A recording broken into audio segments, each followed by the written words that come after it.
is male breast reduction? Male breast reduction is removing the excessive amount of breast tissue from a man's chest. This is also called gynecomastia excision or gynecomastia surgery. Gynecomastia is the enlargement of a male's chest or breast, and it's a fairly common phenomenon. Many men have that problem, and they are disturbed by it because they can't go to the gym, they can't take their shirts off in a poolside or at the beach, and they feel self-conscious about it.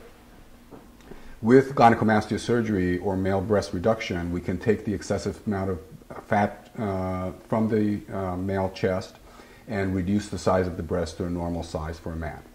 And this is all done through small incisions that are not visible after a short period of time, and essentially you restore the shape of a normal breast for a man.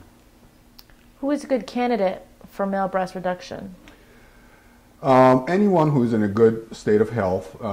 We see gynecomastia or male breast enlargement in a wide range of men, going anywhere from adolescent years to old age, and anybody in that sphere can do this operation.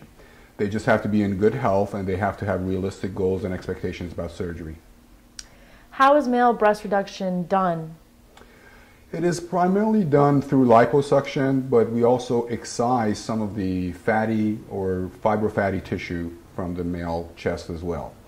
The majority of the procedure is done through liposuction, through small incisions that are made either around the nipple or underneath the folds of the breast where it's hardly seen.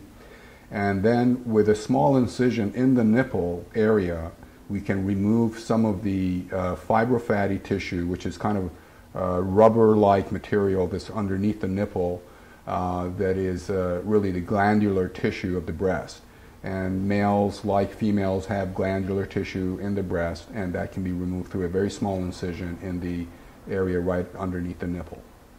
And how long is the recovery period for someone who's had male breast reduction? Actually, the recovery is not that bad. In less than a week, the person recovers from surgery and is ready to go back to work. And if a patient just undergoes the surgery, what are the things that a patient should look out for? I think the main thing to look out for is to understand whether or not there is going to be some element of excessive skin once the breast tissue is removed. Because once you remove the breast tissue, we are allowing the skin to contract by itself. And sometimes this degree of contraction is not enough, and you need to actually remove some skin from the breast of the man as well. When that happens, you need to make incisions. There are going to be scars, and these scars, depending on how much excessive skin that person has, could be either around the nipple or around the nipple and underneath the breast.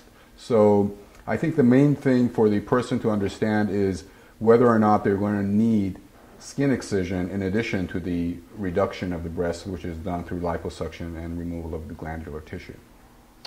When can a male breast reduction patient get back into their normal routine? I tell them to take off about a week from work, and then after that they can start doing things pretty normally.